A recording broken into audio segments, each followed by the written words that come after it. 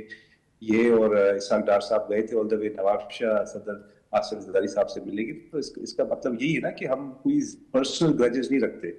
کوئی مطلب دل میں کوئی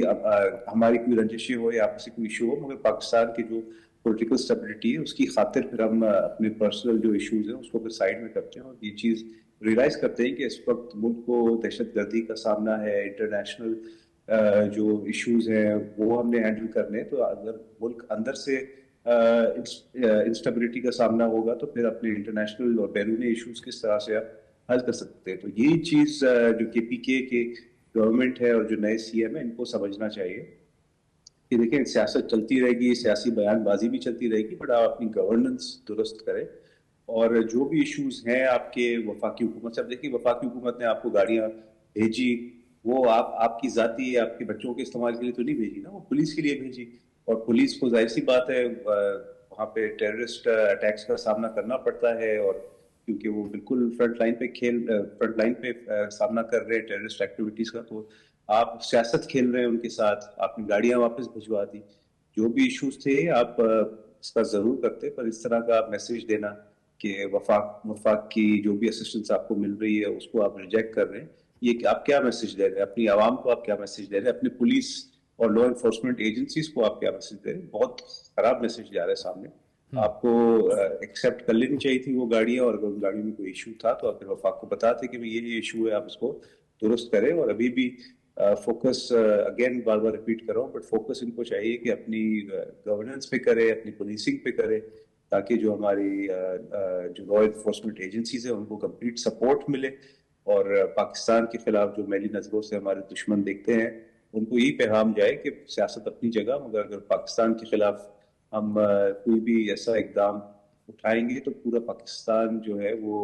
یونٹی کا مظاہرہ کرتے ہوئے آپ کا سامنا کرے گا. ٹھیک ہے فیصل عباس صاحب، آپ بتائیے گا، آپ کو لگتا ہے کہ کبھی ایک کنسنسس ہو پائے گا؟ ہم نے ماضی میں دیکھا ہے اہم معاملات پر، خاص کر دہشت گردی کے خلاف جو چیلنجز تھے اس پر اگر آپ دیکھیں، پاکستان پیپلز پارٹی کی مرکز میں حکومت سب سیاسی جماعتیں بیٹھیں، مسلم لیگ نون کی مرکز میں حکومت سب سیاسی جماعتیں بیٹھیں، کچھ دیر کے لیے یہ جو چھوٹے چھوٹے سیاسی معاملات ہوتے ہیں انہیں پس پوش ڈالنا بھی بہت ضروری ہوتا ہے تاکہ ایک بڑے مقصد کو حاصل کیا جا سکے. جی جاوید صاحب بہت شکریہ، thank you for having me. بنیادی طور پہ دیکھیے، جب یہ سہیل آفریدی صاحب کا انتخاب ہوا تو اس کے بعد پرائم منسٹر پاکستان نے ان کو فون کیا، اور پرائم منسٹر پاکستان نے اپنے ٹیلی فون کے بعد ان کو تعاون کی یقین دہانی بھی کروائی. لیکن مسئلہ یہ ہے کہ انتہائی اہم میٹرز پہ میٹنگ کال ہوتی ہے تو اس میں وہ مزمل اسلم صاحب کو بھیج دیتے ہیں، اور ابھی تک وہ کس کیپیسٹی میں ان کو بھیجا گیا ہے، کیونکہ آفیشیلی تو کیبنٹ کی تشکیل ہوئی نہیں ہے، تو وہ کیسے ریپرزینٹ کر سکتے ہیں صوبے کو؟ وہ تو شاید آپ بھی کے پی کے سے ہیں، میں بھی کے پی کے سے ہوں، تو شاید ہم ایک شہری کو جیسے نمائندگی دے دی گئی ہو، یہ مجھے ابھی ایک سمجھ نہیں آیا. دوسرا دیکھیے، یہ میں اس طرف آنے سے پہلے کہ ریکنسیلیشن اور مل بیٹھ کے معاملات کو خوش اسلوبی سے حل کرنے سے پہلے میرا ایک بنیادی نقطہ ہے، یہاں پہ لیجسلیٹرز بھی ہیں، قانونی نکات کو سمجھنے والے دوست بھی ہیں، کہ سپریم کورٹ کا ایک فیصلہ ہے جس کی روشنی میں حکومت کی تعریف یہ ہے کہ حکومت چیف ایگزیکٹو اور کابینہ مل کر تشکیل دے گی، تو ابھی تک تو کابینہ ہے نہیں، اور سہیل آفریدی صاحب ابھی تک جتنے ڈائریکٹیو جاری کر رہے ہیں کیا ان کی حیثیت کیا ہے، آئینی قانونی حیثیت کیا ہے؟ شاید یہ اسی کو پیش نظر رکھتے ہوئے آج جو بیرسٹر گوہر صاحب کی اسٹیٹمنٹ ہے کہ وہ ایک 10 رکنی کابینہ میک شفٹ کے طور پہ عبوری کابینہ کو انٹروڈیوس کروائیں گے، لیکن اگر یہ 2 دن پہلے 4 دن پہلے 2 لوگ ہی اپنی کابینہ میں شامل کر لیتے تو کم از کم ان کی حجت تمام ہو جاتی اور اس کی ایک آئینی قانونی صورت بھی نکل آتی۔ اب مسئلہ یہ ہے کہ بینگ جرنلسٹ جاوید صاحب آپ نے بھی دیکھا، ہم نے بھی دیکھا، پیپلز پارٹی اور مسلم لیگ نون کا قریب آنا، سی او ڈی کرنا، یہ ایسے تھا کہ جس طرح دریا کے 2 کنارے مل رہے ہوں۔ لیکن پھر اس کے بعد بھی ہم نے دیکھا جب یہ اپوزیشن میں گئے اور اتنی مخالفت رہی، لیکن بہت سے نیشنل سٹیکس تھے اکٹھے ہوئے، فرینڈلی اپوزیشن کے تانے بھی ملتے رہے، لیکن جب 2014 میں خان صاحب دھرنا لے کے بیٹھے ہوئے تھے تو اس وقت بھی پاکستان پیپلز پارٹی نے نواز شریف صاحب کو یہ کہا تھا کہ آپ پرائیویٹ جا کے مت بیٹھیے بلکہ آپ اسلام آباد پرائم منسٹر ہاؤس میں آ کے بیٹھیے، اور پیپلز پارٹی نے سسٹم کو جاری رکھنے کی کوششیں کی تھی۔ اب واٹ ہیپنڈ، جو پی ٹی آئی ہے بنیادی طور پہ دیکھیے جو عوام ہیں وہ پاکستان کے ہوں یا کسی بھی ملک کے ہوں وہ معصوم ہوتے ہیں، لیکن کچھ نفسیاتی معاملات ایسے ہیں کہ انسان کے ساتھ کہ انسان محبت سے زیادہ نفرت اس کو اٹریکٹ کرتی ہے۔ انفارچونیٹلی پاکستان تحریک انصاف کے ساتھ اگر کسی نے ہاتھ ملانا چاہا، وہ مولانا فضل الرحمان ہو، وہ طاہر القادری ہو، وہ ایم کیو ایم ہو، وہ پیپلز پارٹی ہو، آلدو ماضی میں انہوں نے سب کے ساتھ ہاتھ ملایا ہوگا، پیپلز پارٹی کے ساتھ بھی ہاتھ ملایا ہوگا۔ آپ کو یاد ہوگا کہ جب صاحب کے چیئرمین سینٹ والا معاملہ تھا تو اس وقت پی ٹی آئی اور پیپلز پارٹی نے مل کے انتخاب کیا تھا، لیکن بعد میں ہاتھ ملانے کے بعد یہ معاملہ مطلب پورا ہو جائے یا معاملہ صحیح ہو جائے، اس کے بعد پھر تانے اور پھر جو زبان استعمال کی جاتی ہے وہ آپ کے سامنے ہے۔ اب دیکھیے اس وقت پاکستان کا جو رول ہے وہ دنیا پاکستان کے رول کو اگر میں غلط نہیں ہوں تو جو 70s کا اسلامک سمٹ تھا اس کے بعد اب جا کے دنیا پاکستان کے رول کو ایک لیڈنگ رول کے طور پر ایکسپٹ کی ہے۔ بالکل وہ غزہ کا معاملہ ہو، وہ دیگر میٹرز ہوں، دنیا یہ سمجھتی ہے مارکا حق کے بعد کہ پاکستان ایک ایسا ملک ہے کہ جو اس وقت اسلامک ورلڈ میں دفاعی اعتبار سے سب سے آگے ہے، اور معیشت کے حوالے سے بھی ظاہر ہے اس کا اثر و رسوخ ہے، اثر و رسوخ بھی ہے۔ ایک بریک کی طرف ہمیں جانا ہے فیصل صاحب، اس گفتگو ہم آگے بڑھائیں گے، ایک بریک لیں گے اور بریک کے بعد پھر دوست شمیم نقوی صاحب سے بھی بات کریں گے کہ ان کا پوائنٹ آف ویو کیا ہے۔ بریک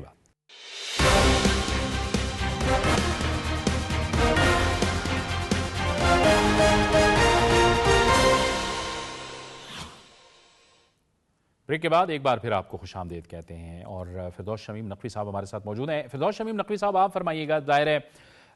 نئے وزیر اعلیٰ تو آ چکے لیکن ابھی تک کابینہ نہیں بن سکی، اور بات ان کی یہی ہے کہ جب تک بانی سے ان کی ملاقات نہیں ہوگی وہ کابینہ تشکیل نہیں دیں گے۔ اس وقت صوبے کو بہت سے چیلنجز کا سامنا ہے امن و امان کے حوالے سے، اور ظاہر ہے نئے وزیر اعلیٰ ہیں، انہوں نے اپنا ایک پروگرام بھی دینا ہے۔ آپ نہیں سمجھتے کہ ایک وزیر اعلیٰ چلے گئے، دوسرے وزیر اعلیٰ آ گئے، وہ آپ کا حق ہے، آئینی قانونی آپ کا حق ہے تحریک انصاف کا، لیکن ایک خلا پیدا ہو رہا ہے گورننس کے حوالے سے؟ اس وقت پاکستان کی جمہوریت کو بچانے کے لیے ایک پارٹی کھڑی ہے میدان میں، اور وہ ہے پاکستان تحریک انصاف۔ اب جب تک یہ لیجیٹیمیسی نہیں آئے گی، ہماری آئین کی دھجیاں اڑا دی گئی، 90 دن الیکشن نہیں ہوئے، کے پی کے اسمبلی کے، پنجاب کی اسمبلی کے، جو سینسس اپروو ہوا وہ 2 نان الیکٹڈ پرائم منسٹر سے ہوا، council of common interest complete نہیں تھی، اس کی دھجیاں اڑا دی گئی آئی۔ پھر اس کے بعد رات کے 10 بجے تک جو ہے پی ٹی آئی جو ہے 2 تہائی اکثریت سے جیت رہی تھی۔ اگلے دن سارے رزلٹ اپنی کامن ویلتھ اس نے کہہ دیا کہ یہ الیکشن فراڈ، دیر اونلی ون پرپز کہ پی ٹی آئی کو ہرائے گئے۔ پیٹرن کی رپورٹ نے ڈکلیئر کیا نواز شریف ہارے ہوئے تھے، مریم ہاری ہوئی تھی، شہباز ہارے ہوئے تھے، آڈیٹڈ ہے، اسلام آباد کی 3 سیٹوں کا آڈٹ ہوا۔ فردوس شمیم نقوی صاحب، آپ کا ماضی میں بھی دیکھیں، آپ کی بات ہم سن بھی رہے ہیں، آپ کی بات آن ایئر بھی کر رہے ہیں، آپ پہلے بھی پاکستان کے جو انتخابات ہیں اس حوالے سے آپ کہتے رہے، آپ کے بانی کہتے رہے کہ پنچر لگائے گئے، 35 پنچر لگائے گئے، اور پھر بعد میں انہوں نے کہا تھا کہ وہ ایک سیاسی بیان تھا۔ تو دیکھیں آپ کو بھی سمجھنے چاہیے, آپ نے بھی اس ملک پہ حکومت کی ہے, مرکز میں حکومت کی ہے, صوبوں کے اندر آپ نے حکومت کی ہے. آپ اگر یہ سمجھتے ہیں کہ صرف آپ ہی حکومت کریں گے اور باقی سیاسی جماعتیں نہیں حکومت کر سکتی, تو پھر یہ تاثر بھی نامناسب ہوگا. آپ کو حکومت میں بھی رہنا ہے, اور آپ جب الیکشن ہاریں گے تو آپ کو اپوزیشن میں بھی رہنا ہے. آپ نے کہہ لی بات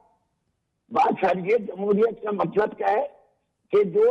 ووٹ ڈالا جائے وہی ووٹ نکالا جائے. کوئی فارم 37 الاؤڈ نہیں ہے, اور اس قسم کی ساری چیزیں یہ بھی پاسبل نہیں ہے کہ جو پارٹی جنرل الیکشن میں 1 سیٹیں جیتے وہ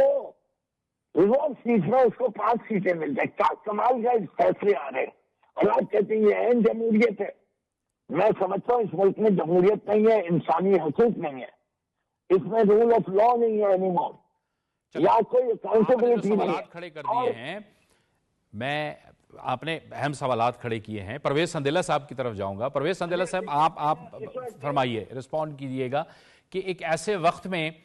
کہ جب ظاہر ہے تحریک انصاف کا ایک بڑا غلغلہ بولتا تھا اور طوطی بولتا تھا, اور آپ کی ایک بھرپور سپورٹ بھی کی جا رہی تھی, اس وقت بھی اگر آپ اعداد و شمار دیکھیں تو پنجاب کے اندر مسلم لیگ نون کی جو نشستیں تھیں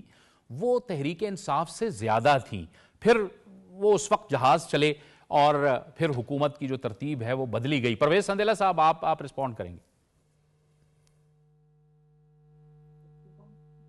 آپ نے جاوید بھائی وہی بات کہہ دی جو میں کہنا چاہ رہا تھا کہ یہ شمیم نقوی صاحب میرے خیال میں نہ کراچی سے نکل رہے ہیں نہ گھر سے باہر نکل رہے ہیں. ان کو شاید دنیا میں پتہ ہی نہیں, دنیا بڑی بدل چکی ہے. یہ میرے سینئر بھی ہیں اور ہم ان سے بڑا کچھ سیکھتے ہیں. یہ باہر نکلے, دیکھیں دنیا بدل گئی ہوئی ہے. یہ اس دور میں نہیں بیٹھے ہوئے جس دور میں صرف حکومت ان کی ہوگی, اقتدار ان کا ہوگا, آرمی چیف ان کا ہوگا, اسٹیبلشمنٹ ان کی ہوگی, عدالت ان کی ہوگی, پریس ان کی ہوگا, میڈیا ان کا ہوگا, اور جو عمران خان کہے گا وہی کچھ ہوگا. نہیں بھائی, دنیا بدل گئی ہے. اب پاکستان جو ہے نا اس دور سے بہت آگے نکل گیا ہے. آپ بالکل بجا فرما رہے ہیں. 2018 کے الیکشن ہے پنجاب میں, اس میں مسلم لیگ نون جیتی تھی. مسلم لیگ نون کی سیٹیں زیادہ تھی, اور وہ اس وقت جو جہانگیر ترین کے جہاز بھاگے تھے, تو اس کے بعد جو ہوا تھا وہ جمہوریت تھی. پھر اس کے بعد جب اس وقت کے آرمی چیف کو باس کہہ کر بلایا جاتا تھا اور قوم کا باپ کہہ کر بلایا جاتا تھا, اس وقت جمہوریت جیت رہی تھی. اس وقت کی پوری اپوزیشن کو جیلوں میں ڈالا گیا. میاں محمد نواز شریف جیل میں, حمزہ شہباز جیل میں, جو شہباز شریف صاحب جیل میں ہیں, مریم نواز جیل میں ہے, شاہد اکان باسی جیل میں ہے, رانا ثناء اللہ صاحب جیل میں ہے, احسن اقبال صاحب جیل میں ہیں. اب مطلب نیم اٹ. اور اس کے بعد آصف علی زرداری, پھر ان کی بہن, اور پھر پوری کی پوری اپوزیشن. وہ جمہوریت تھی. امریکہ میں کھڑے ہو کر یہ کہہ رہے تھے کہ وہاں پر قیدیوں سے جا کے ان کا گھر کا کھانا بند کروا دیں گے, ان کا ایئر کنڈیشن بنوا دیں گے. وہ جمہوریت تھی. لیکن اب جب پوری دنیا دیکھیں, دنیا کا تگڑا ترین ملک امریکہ ہے, اس کا تگڑا ترین جو صدر ہے وہ آپ کا اس وقت پوری دنیا میں سفیر بنا ہوا ہے. وہ پوری دنیا کو بار بار بتا رہا ہے کہ پاکستان اس خطے کا تگڑا ملک ہے. ابھی کل میں فرید صاحب ہیں جو CNN پہ تجزیہ کرتے ہیں, وہ یہ کہہ رہے تھے کہ جو ٹرمپ ہے وہ اس لیے پسند کرتا ہے فیلڈ مارشل کو, وہ اس لیے کہتا ہے کہ میرا فیورٹ ہے, وہ اس لیے کہتا ہے کہ great prime minister because of آپ لوگ خطے میں فوجی لحاظ سے طاقتور ہیں. خطے میں اس وقت پاکستان جو ہے وہ ایک طاقتور ملک ہے. اس نے اپنے سے 20 گنا زیادہ بڑے مجرم کو جو ہے وہ جو آپ کا جو مخالف ہے یا آپ کا جو دشمن ہے اس کو شکست دی ہے. جناب آپ جمہوریت کی بات کر رہے ہیں, جمہوریت تو اب بھی یہی ہے. آپ دیکھیں اگر وہ دور ہوتا نا تو آج یہ آپ کا جو وزیر اعلیٰ بنا ہے سہیل افریدی, وہ کبھی وزیر اعلیٰ نہ بنتا. مجھے وہ وقت یاد ہے, وہ آپ کو جو سنجرانی صاحب والا الیکشن ہے سینٹ کا جویسا, وہ یاد ہے آپ کو؟ اس وقت کی اپوزیشن کے لوگ کتنے تھے اور اس وقت کی حکومت کے لوگ کتنے تھے. جب وہ اندر ووٹ ڈالنے گئے تھے تو وہ اپوزیشن کے 54 لوگ تھے اور اس وقت کی حکومت کے 38 تھے. جب ووٹ ڈال کر آئے تھے تو 38 والے جیت گئے تھے. ہمیں جو نقوی صاحب ہیں وہ والی جمہوریت یہ چاہتے ہیں کہ وہی دوبارہ کوئی جنرل فیض لا کے بٹھا دیا جائے اور وہ پھر آپ کی پارلیمنٹ چلائے. پھر عمران خان صاحب اس وقت کے وزیر اعظم کیا کہا کرتے تھے کہ مجھے ایجنسیوں کو کہنا پڑتا ہے کہ ہمارا بل پارلیمنٹ سے پاس کروا دیں. آپ کو وہ والی جمہوریت چاہیے. نقوی صاحب کو میرے خیال میں گھر سے بھی نکلنا چاہیے, پارٹی کے آفس میں بھی جانا چاہیے, لوگوں سے بھی ملنا چاہیے, اخبار بھی دیکھنے چاہیے اور ساتھ ساتھ ٹی وی بھی دیکھنا چاہیے تاکہ ان کو پتہ لگے کہ دنیا بدل چکی ہوئی ہے. یہ نادر گبول صاحب کیا کیجئے گا کہ جب آپ آئین کی تعریف بھی بدل جائے اور قانون کی تعریف بھی بدل جائے اور الیکشن جو صحیح الیکشن ہے اس کی بھی تعریف بدل دی جائے کہ ہم نے اگر ہم نے جیتنا ہے تو پھر وہ الیکشن بھی ہوگا، وہ آئین بھی ہوگا، وہ قانون بھی ہوگا، لیکن اگر ہم الیکشن نہیں جیتیں گے اور ہم اپوزیشن میں چلے جائیں گے تو پھر نہ آئین ہوگا، نہ قانون ہوگا، نہ پھر وہ الیکشن ہوگا۔ یہ جو ضد ہے یہ اگر کسی سیاسی جماعت کی ہو یا سیاسی جماعتوں کی ہو تو پھر یہ نظام کو کہاں لے جائے گی؟ جی بالکل آپ نے درست فرمایا، جمہوریت میں اس طرح کا ایٹیٹیوڈ یا رویہ بالکل بھی قابل قبول نہیں ہے اور سسٹم کو بٹھا دیتا ہے، اور یہی چیز ہے جو انفارچونیٹلی دیکھیں یہ as a party P T I کا بھی میں نہیں کہوں گا کہ فلسفی ہے یا طریقہ کار ہے۔ ان کا جو بانی چیئرمین ہے جو کہ جیل میں ہے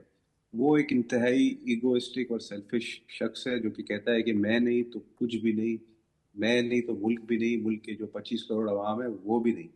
اور الیکشن تو چلے بعد میں ہوا ہے، 2024 میں ہوا الیکشن، مگر اس سے پہلے جو ووٹ آف نو کانفیڈنس آیا تھا یہی ان کے بانی چیئرمین تھے، مثالیں دیا کرتے تھے ویسٹ کی اور انگریزوں کی، انگلینڈ کی، کہ کیا ڈیموکریسی ہے اور کیا شفافیت ہے اور کیا قانون ہے۔ تو وہاں پہ بھی میری زندگی میں کوئی 50 تو پرائم منسٹر شاید میں نے دیکھے ہوں گے انگلینڈ کے، ووٹ آف نو کانفیڈنس بھی آتا ہے وہاں پہ، پرائم منسٹر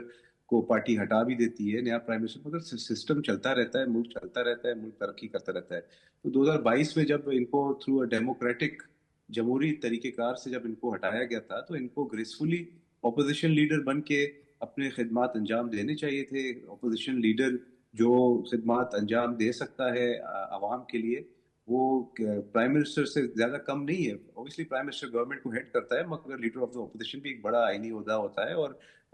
ظاہر سی بات ہے جتنے بھی اپوزیشن کے جو اراکین ہوتے ہیں ان کے کانسٹیٹیوئنسیز ہوتے ہیں، ان کے ووٹرز ہوتے ہیں، تو ان کے گریونسز کو لے کے، ان کے ایشوز کو لے کے آپ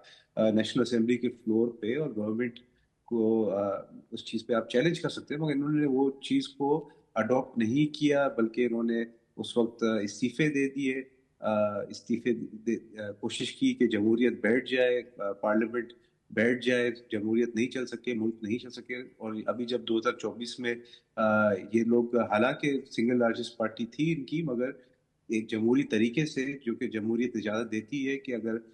3-4 پارٹیز مل کر کولیشن گورنمنٹ بنا رہی ہے تو آپ ایکسیپٹ کریں کہ آپ کے پاس سنگل لارجسٹ میجورٹی نہیں تھی اور آپ اپوزیشن کا ایک اچھا کردار ادا کر سکتے ہیں، آپ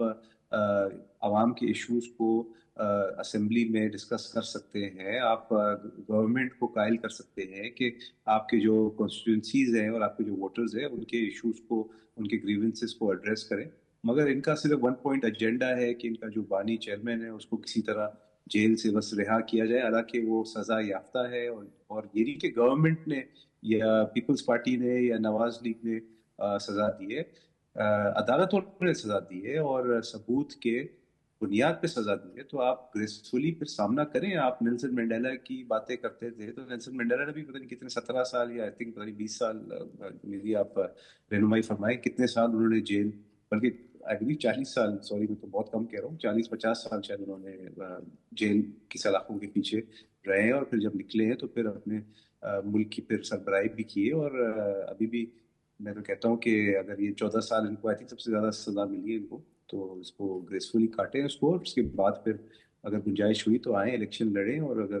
اس وقت پاکستان کی عوام آپ کو ووٹ دیتی ہے اور ہم تو گریسفلی ایکسیپٹ کریں گے۔ حالانکہ 2018 کے جو الیکشن ہے وہ بدترین الیکشن تھا جب آر ٹی آئی سسٹم بٹھا دیے گئے تھے اور لوگوں کو جو ہمارے وہ تھے الیکشن کے جو عملہ تھا ہمارا، یا جو ہمارے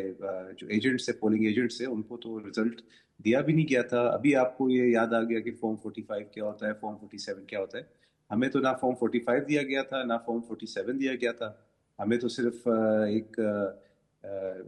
کیا کہتے ہیں، صرف نوٹیفیکیشن آ گئی تھی کہ بھئی یہ سیٹس ہیں، اس پہ پی ٹی آئی کامیاب ہوئی ہے، اس پہ پیپلز پارٹی کو کامیابی ملی ہے۔ اس دفعہ تو ایٹ لیسٹ کم از کم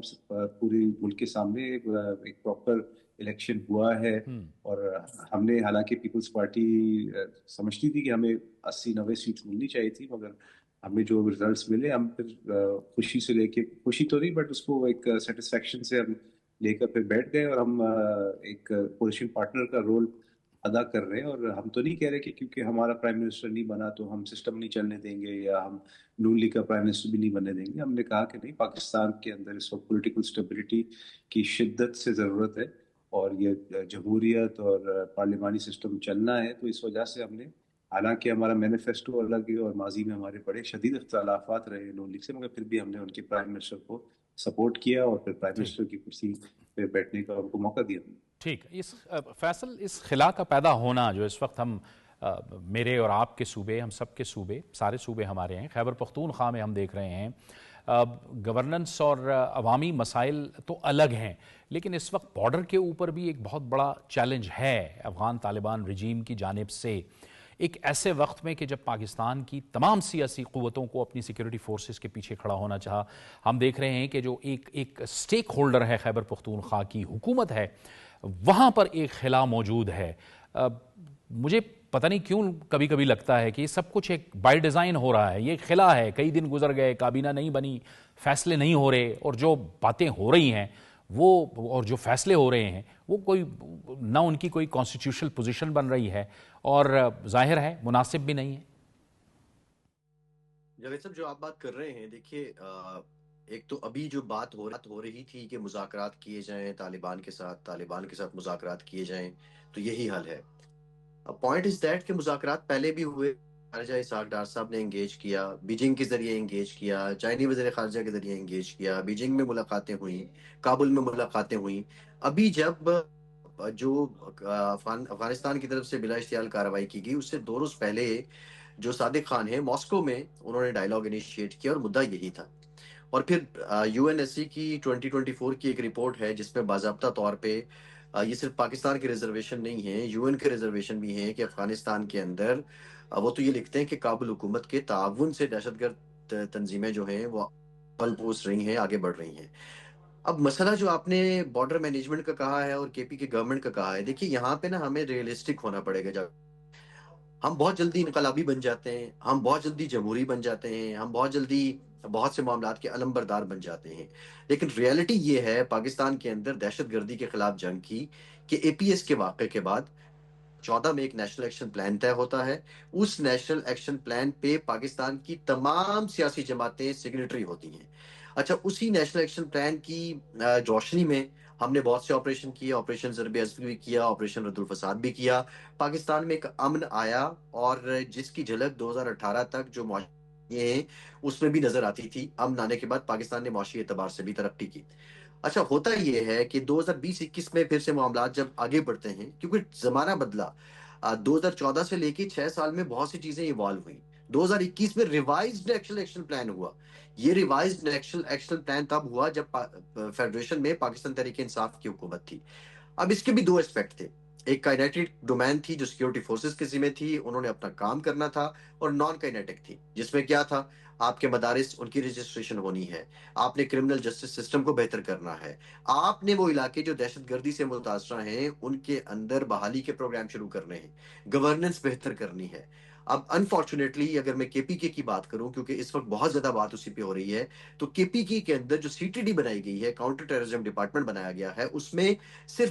100 اس کے اہلکار ہیں. اور اگر آپ کے پی کے اندر ہونے والی شرپسندی کے واقعات کو دیکھیں تو آیا اتنا بڑا صوبہ, 4.5 کروڑ آبادی کا صوبہ, جس کے اندر ہر دوسرے دن اور ایک مخصوص علاقوں میں یہ دہشت گرد کارروائیاں کرتے ہیں, اور 3200 لوگ, وہ کس حد تک ان کو روک پائیں گے؟ پھر سب سے بڑا المیہ یہ ہے کہ ایک باضابطہ طور پہ وہ 2014 اور 2021 کے جو نیشنل ایکشن پلان اور ریوائز نیشنل ایکشن پلان ہے, اس میں آپ سگنیٹری ہو.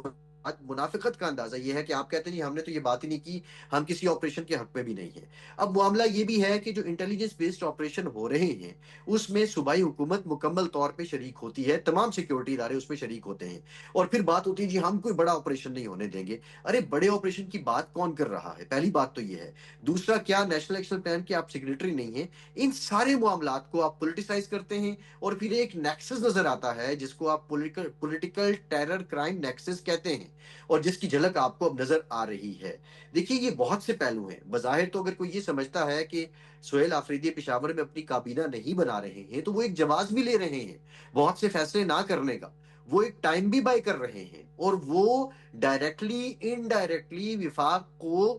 ایک مزاحمت سے زیادہ، مزاحمت کرنا تو ٹھیک ہے، آپ کا رائٹ ہے، لیکن مزاحمت سے زیادہ للکارنے کی کوشش بھی کر رہے ہیں۔ ان حالات سمجھتا ہوں کہ جس طرح ان کے صوبائی صدر جنید اکبر کہتے ہیں کہ ہم اداروں کے ساتھ بات چیت کرنے کو تیار، مسئلہ کیا ہے؟ مسئلہ یہاں پہ سب سے زیادہ پولیٹیکل رویے میں غلطی کا ہے۔ رویے میں غلطی یہ ہے کہ پولیٹیکل مائلیج کے لیے، پولیٹیکل بینیفٹس کے لیے، پولیٹیکل موٹیوز کے لیے آپ جو فائدے حاصل کرنا چاہ رہے ہیں، آپ کی نیت درست نہیں ہے۔ نیت درست ہوگی تو رویے بہتر ہو جائیں گے۔ سو میں سمجھتا ہوں کہ ایک ایک قدم پیچھے جا کے تھوڑا سا لانگ جمپ سب کرنا ہوگا، اپنی اناؤں کو چھوڑنا ہوگا۔ میری تو ذاتی رائے یہ ہے، اور جو وعدے سب نے کیے ہیں، جس پہ سب نے سائن کیا ہے، کم از کم اپنے قول کی پاسداری ضرور کریں۔ بالکل ٹھیک آپ کہہ رہے ہیں، اور اسی کا ذکر جو ہے وہ D G I S P R نے اپنی جو پشاور میں ہونے والی پریس کانفرنس تھی اسی میں بھی کیا کہ نیشنل ایکشن پروگرام پنجاب اور سندھ کا انہوں نے خصوصی حوالہ دیا کہ وہاں پہ جو گورننس ہے وہاں ہو رہی ہے، نیشنل ایکشن پلان پہ عمل درآمد ہو رہا ہے، اس لیے وہاں پہ اس طرح کے واقعات نہیں ہو رہے۔ خیبر پختونخوا کے اندر ایک خلا موجود ہے۔ یہ جو نئے وزیر اعلیٰ ہیں سہیل آفریدی صاحب، ان پہ یہ ذمہ داری عائد ہوتی ہے۔ خیبر پختونخوا کے عوام اب سوال اٹھا رہے ہیں کہ اتنے دن گزر گئے، آپ نے کابینہ نہیں بنائی، آپ جو اقدامات لے رہے ہیں اس کی کیا ایک قانونی حیثیت ہوگی؟ اور پھر ظاہر ہے عوام ان کو دیکھ رہے ہیں کہ ہمارے جو مسائل ہیں وہ کب حل ہوں گے، جو سیکیورٹی کے چیلنجز ہیں ان کے لیے ان کا کیا پلان ہے۔ یہ خیبر پختونخوا کی ذمہ داری ہے، یہ اس حکومت کی ذمہ داری ہے۔ وہاں پہ جو جس جماعت کی حکومت ہے تحریک انصاف کی، اس کی یہ ذمہ داری بنتی ہے کہ وہ یہ پلان دیں اور اس پر عمل درآمد کریں، اور دہشت گردی کے چیلنجز سے نمٹنے کے لیے وہ وفاق کے ساتھ بیٹھیں، اداروں کے ساتھ بیٹھیں، تاکہ ایک حکمت عملی بنائیں۔ بہت بہت شکریہ فیصل عباسی صاحب آپ کا، نادر گبول صاحب آپ کا، اور پرویز سندیلا صاحب آپ نے ہمیں جوائن کیا اس گفتگو میں، آپ کا بھی بہت بہت شکریہ۔ پروگرام کا وقت ختم ہو جاتا ہے، اجازت دیجیے، اللہ حافظ۔